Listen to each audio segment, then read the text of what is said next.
మాతృదేవోభవ, పితృదేవోభవ.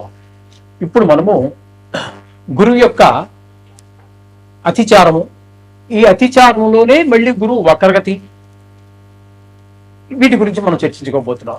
ఇది ఒక విచిత్రమైనటువంటి పరిస్థితిలో ఉంది.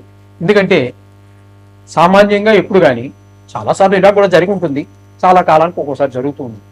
గురువు అతిచారం వల్ల ఉండవలసినటువంటి రాశిలో కాకుండా ముందు రాశిలోనికి వెళ్ళటాన్ని అతిచారంగా మనం చెప్తూ ఉంటాం. అదేంటంటే ఆయా గ్రహాలు వాటి వాటి కక్షలో తిరిగేటటువంటి ఆ కక్షను బట్టి వస్తూ ఉంటుంది. ఆ విధంగా అతిచారంగా అంటే ముందుకు వెళ్ళినట్టుగా మనకి కనిపిస్తూ ఉంటుంది. చిన్న గ్రహాలు కొంచెం స్పీడ్గా వెళ్ళేటప్పుడు అవి వెనకబడినట్టుగా ఉండటం, ఇట్లాంటి మార్పులు చేర్పులు జరుగుతూ ఉంటాయి. ఇవన్నీ వక్రం కానీ అతిచారం కానీ ఇవన్నీ కూడా. ఇక్కడ మిథునంలో ఉండవలసినటువంటి గురువు అతిచార ప్రభావంతో కర్కాటకంలో ప్రవేశించారు. ఈ కర్కాటకంలో ప్రవేశించి ఉండగానే ఇక్కడ గురువు మళ్ళీ వక్రం, అందులో వక్రగతి కూడా ప్రారంభమైంది. ఇది ఎప్పటి నుంచి ఎప్పటి వరకు అన్నట్టయితే మిథునంలోకి ఎప్పుడో వచ్చారనుకోండి, మిథునం నుంచి కర్కాటకంలోనికి ఎప్పుడో వచ్చారు గురువు, ఉండాల్సిన టైం కంటే ముందుగానే, దాన్ని అతిచారం అంటున్నాము.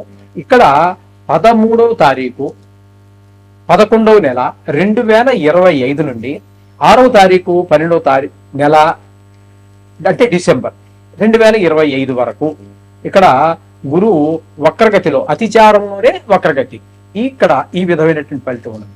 తర్వాత ఈ అతిచారం వెళ్ళిపోయిన తర్వాత ఇక్కడ మళ్ళీ మీకు ఏమవుతుంది అంటే గురువు మామూలుగా వక్రగతిలో ఏ విధమైనటువంటి చలనం ఉంటుందో దాన్ని ఆధారంగా చేసుకుని మరలా ఆయన 7వ తారీఖు డిసెంబర్ నెల 2025 నుండి 11వ తారీఖు 3వ నెల 2026 వరకు అక్కడ వక్రగతిలో ఉంటారు. మళ్ళీ ఇక్కడ మిథునంలో, ఆ తర్వాత రుజు మార్గంలోకి వచ్చేస్తారు వక్రగతి వీడి.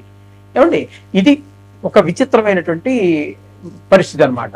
ఇక్కడ మీకు వక్రగతి కానీ, ఈ స్తంభన కానీ, ఈ అతిచారం కానీ ఇవన్నీ కూడా ఇవన్నీ ఒక కోవకు చెందినటువంటివి. ఈ ఒక కోవలోనే భిన్నమైనటువంటి నడక, చలనం మనకి ప్రదర్శిస్తుంది ఇక్కడ. ఈ విధంగా ఇప్పుడు ఏంటంటే మనం ప్రస్తుతం ఉన్నటువంటి పీరియడ్ని బట్టి మొదటగా మనం అతిచారంలో ఉన్నారు కాబట్టి ఆ యొక్క ఫలితాలు చెప్పుకుందాం.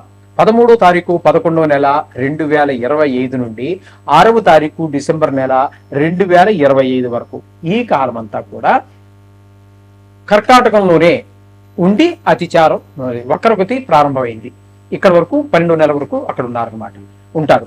ఇక్కడ ఇచ్చేటటువంటి ఫలితం మేషరాశి వారికి కనుక మనం చూసుకున్నట్టయితే ముఖ్యంగా మేషరాశి వారికి 4వ స్థానంలో ఆయన యొక్క సంచారం జరుగుతోంది. 4వ స్థానంలో ఏ విధమైన ఫలితాలు ఉన్నట్టయితే మనకి ఎక్కడున్నా కూడా గురువు తను ఉన్న స్థానం యొక్క ఫలితాలనే ఇస్తూ ఉంటారు. గురువు మిగతా గ్రహాలన్నీ కొన్ని వెనక స్థాన ఫలితాన్ని ఇస్తూ ఉంటాయి, కానీ కొన్ని ఇక్కడ కూడా మతాలు తేడా ఉన్నాయండి. కొంతమంది ఋషీశ్వరుల యొక్క అంటే మనకి జ్యోతిష్యాన్ని అందించినటువంటి మహానుభావులు యొక్క అభిప్రాయాల్లోనే కొన్ని భిన్న అభిప్రాయాలు ఉన్నాయి.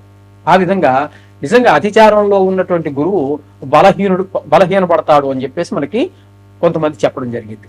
అయితే ఇక్కడ 4వ స్థానంలో ఆయన ఉన్నప్పుడు ఇచ్చేటువంటి ఫలితం ఏంటంటే బలహీనంగా ఉన్నప్పటికీ కూడా ఇక్కడ మనకి శాస్త్రకారులు అందించిన దాని ప్రకారంగా 4వ స్థానంలో అంటే దానికి దీనికి కుదరదండి. 4వ స్థానంలో బలహీనంగా అని చెప్పి వాళ్ళు చెబుతున్నారు. మరి నిజానికి 5వ స్థానంలో ఉందనుకోండి, అంటే మనం మీన రాశి తీసుకున్నట్టయితే 5వ స్థానం వస్తుంది. అప్పుడు 5వ స్థానంలో మరి గురువు యోగిస్తాడు కదా. అది కొన్ని విషయాల్లో కొంత కాంట్రవర్సీ ఉన్నమాట యథార్థం. ఎవరు ఎంత లోపలికి వెళ్లే కొద్దీ కాంట్రవర్సీ పెరుగుతుందే కానీ దీనికి ఒక సొల్యూషన్ అంటూ కొంచెం కష్టంగానే, చాలా కష్టంగా దొరకాలి ఇది. సరే, మొత్తం మీద ఇక్కడ మనకి మేషరాశి వారికి 4వ స్థానంలో గురువు ఇచ్చే ఫలితాన్ని గురించే మనం ముందుగా చెప్పుకోవడం ప్రయత్నం చేద్దాం. 4వ స్థానంలో ఉన్నప్పుడు గురువు ఇచ్చే ఫలితం ఏంటంటే యాచనం, బుద్ధి చాంచల్యం, తేజోహానిం, ధన వ్యయం, దేశత్యాగం చ కలహం 4వ స్థానగో గురు అని చెప్పి మనకు శాస్త్రం చెప్పింది. 4వ స్థానంలో ఉన్నారు కాబట్టి ఇక్కడి నుంచి మనకు జరిగేటువంటి ఫలితం ఏంటంటే 4వ స్థానంలో ఉన్నప్పుడు యాచనం, దరిద్రం అనమాట. చాలా దరిద్ర కొట్టి పరిస్థితులకు వస్తుంది. అంటే ఆర్థికంగా చాలా వెనకబడిపోతారు. ఎవరి మీదో ఆధారపడాల్సిన పరిస్థితి, ఎవరినో అప్పడగలసిన పరిస్థితి, లేకపోతే ఊరికే ధర్మంగా అడగవలసినటువంటి పరిస్థితి, అంత హీన స్థితికి తీసుకెళ్లిపోతాడు చతుర్థ స్థానంలో కనుక గురువు గోచార రీత్యా ఉన్నట్టయితే అని చెప్తున్నాడు. అలాగే బుద్ధి చాంచల్యం, స్థిరత్వం ఉండదు. తేజోహాని, అపకీర్తి, మన పేరు తేజస్సు అంటే మన కీర్తి, దానికి హాని జరుగుతుంది, అపకీర్తి. ధన వ్యయం, ధనం ఖర్చు అయిపోవటం. స్థాన చలనం, ఉన్న చోట ఉండనివ్వడు, ఏదో స్థాన చలనం తీసుకొస్తాడు. ఆ ఊరు నుంచి మరో ఊరు ట్రాన్స్ఫర్ అవ్వటము, లేకపోతే మకం మార్చటము, లేకపోతే ప్రమోషన్ వచ్చి వెళ్ళటము, మొత్తం మీద ఏదైనా కానివ్వండి, స్థాన చలనం, ఉన్న స్థానం నుంచి ఖచ్చితంగా కదుపుతాడు అని చెప్పేసి చెప్తున్నది. అలాగే కలహం, ఎవరితో మాట్లాడినా కూడా మనం మంచిగా మాట్లాడినా సరే వాళ్ళకి అపార్థం తీసుకోవచ్చు, లేదా మన మాటల్లో కఠినత్వమైనా పెరగచ్చు. మొత్తం మీద వారికి మనకి కొంత ఘర్షణ జరిగేటటువంటి, కలహం వచ్చేటటువంటి అవకాశం స్పష్టంగా గోచరిస్తోంది శాస్త్రకారులు చెప్పారు. ఈ విధమైన ఫలితాలన్నీ మేషరాశి వారికి చతుర్థ స్థానంలో ఉన్నప్పుడు. ఇక్కడ మళ్ళీ ఈయన మళ్ళీ వెనక్కి వెళ్ళిపోతున్నారు, ఇదే వక్రంలో వెనక్కి. ఈయన అంటే అతిచారం వల్ల ముందు వచ్చారు కాబట్టి కర్కాటకంలోకి, అతిచారం అయిపోయిన తర్వాత ఏం చేస్తారు, మళ్ళీ ఆయన ప్రదేశంలోకి, ఆయన సొంత గూటిలోకి, మిథున రాశిలోకి ప్రవేశిస్తున్నారు. అప్పుడు మిథున రాశిలోకి వెళ్ళినప్పుడు ఏమవుతుంది, మేషరాశికి తృతీయ స్థానం అవుతుంది. ఈ తృతీయ స్థానంలో ఎప్పటి నుంచి ఎప్పటి వరకు అన్నట్టయితే 7వ తారీఖు డిసెంబర్ నెల 2025. ఏమండి, అప్పటి నుండి 11వ తారీఖు మార్చి నెల, సంవత్సరం గుర్తుపెట్టుకోండి, ఇది 2006. ఏమండి, ఈ కాలం అంతా కూడా వక్రించి ఉంటారు. తదుపరి రుజుమార్గంలోకి వస్తారు. ఇక్కడ ఈ తృతీయ స్థానం అవుతుంది మేషరాశికి. అక్కడ వారు ఇచ్చేటటువంటి ఫలితం, ఈ గురు భగవానుడు మనకి ఇచ్చే ఫలితం ఏంటంటే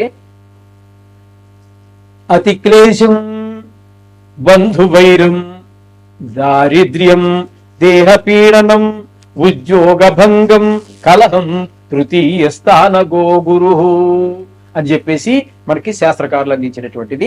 కాబట్టి ఇక్కడ గురువు తృతీయ స్థానంలో అంటే మిథునంలోకి ప్రవేశించిన తర్వాత అక్కడ మనకి ఇచ్చే ఫలితం ఏ విధంగా ఉంటుంది అన్నట్టయితే మనోవిచారం, బంధు విరోధం, దారిద్ర్యం, ఆర్థికంగా, మానసికంగా అన్ని రకాలుగా దరిద్రం, శరీర పీడ, అనారోగ్యాలు, అలాగే ఉద్యోగ భంగం,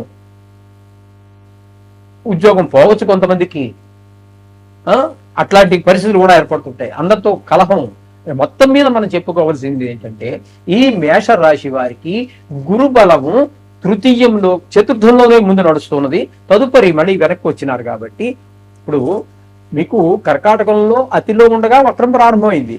అతి అవగానే మళ్ళీ ఆయన స్థానం అతిచారం పూర్తి అవగానే మళ్ళీ తృతీయంలోకి వచ్చేసారు. కాబట్టి ఇక్కడ చతుర్థంలో కానీ తృతీయంలో కానీ ఆయన శుభ ఫలితములు ఇవ్వజాలడు. ఇప్పుడు చెప్పుకున్న ఫలితాలన్నీ కూడా ఈ మేషరాశి వారికి సంక్రమిస్తూ ఉంటాయి. కాబట్టి వీరు ఈ బాధను కొంచెం భరించడం కష్టం, చెప్పడం సులువే, కానీ మొత్తం మీద ఈ చిన్నపాటి పరిష్కారం అన్నా చేసుకోండి. ఈ రోజుల్లో ఖచ్చితంగా మీరు ఎలాగ మనం ప్రతిసారి పరిష్కారాలు చెప్పుకుంటూనే ఉన్నాము. అందులో నవగ్రహ శ్లోకాలు ఖచ్చితంగా చదువుకోండి మనం చెప్తున్నాం కదా. దానితో పాటుగా మీరు ఎంత వీలైనంత తొందరగా, అంటే 13వ తారీఖు నుంచి ప్రారంభమవుతుంది కాబట్టి అక్కడి నుంచి మీరు అంటే ఇదే నెలలో 13వ తారీఖు నుంచి గురువు వక్రం ప్రారంభమవుతుంది కాబట్టి ఆ స్టార్టింగ్ లోనే, అంటే ఆ ప్రారంభంలోనే గురువుకి సంబంధించి నవగ్రహాలు ఉన్న గుడికి వెళ్ళి ఒక 9 ప్రదర్శన చేసి 1.5 కేజీ శనగలు, శనగపప్పు కాదండి, శనగలు. ఎందుకంటే శనగలు పొట్టుతోటి తినగలం, పొట్టు తీసైనా వాడుకోవచ్చు. కాబట్టి మీరు 1.5 కేజీ శనగలు తీసుకుని మీరు ఈ సంకల్పం గుళ్ళో పూజారి గారిని అడిగితే చెప్తారు. అక్కడ ఆ గుళ్ళో పూజారి గారు కావచ్చు, లేకపోతే పురోహితుని అడిగినా కూడా ఈ సంకల్పం చెప్పించుకోండి. చతుర్థ తృతీయ స్థానాలలో గురువు యొక్క వక్ర సంచారం వల్ల కలిగేటటువంటి దుష్పరిణామాలకి పరిహారంగా అని చెప్పి వాళ్ళు చెప్తారు. దాని సాంస్క్రిట్ లో వాళ్ళ పద్ధతిలో వాళ్ళు చెప్తారు. అది చెప్పించి ఆ దానం ఇచ్చేసి దాంతో పాటు ఏదో వారికి ఒక పండు, ఓ తాంబూలము, ఓ దక్షిణ, మీ మన సంకల్పం, ఓ 100, 150, 100, 200, 300 మీ స్తోమతను బట్టి ఇదేం చెప్పేసి ఇవ్వడానికి ఏం లేదండి. మీ మనసు సంకల్పం, మీ మనసుకి ఎంత ఇద్దాం ఈ బాధలు పడే కంటే అని అనిపిస్తే అంత ఇచ్చి ఆ బ్రాహ్మణకి ఆ దానం ఇచ్చేసి ఆయన యొక్క ఆశీర్వచనం తీసుకోండి. శుభం. ఈ యొక్క దుష్పరిణామాల నుంచి మీరు బయటపడతారు. అప్పుడు కూడా వక్రం పోయినా కూడా తృతీయ స్థానంలో ఉన్నారు కాబట్టి అక్కడ కూడా మీకు గోచార రీత్యా ఇంచుమించుగా గురువు మళ్ళీ కర్కాటకంలో ప్రవేశించే వరకు ఫలితాలు అయితే ఏమి తేడా రాదండి. మళ్ళీ రాశి మారవలసిందే. ఈ విధమైనటువంటి ఫలితాలన్నీ కూడా మనకి వస్తూ ఉన్నాయి గురువు వల్ల. మేషరాశి వారిని. శుభం భూయాత్.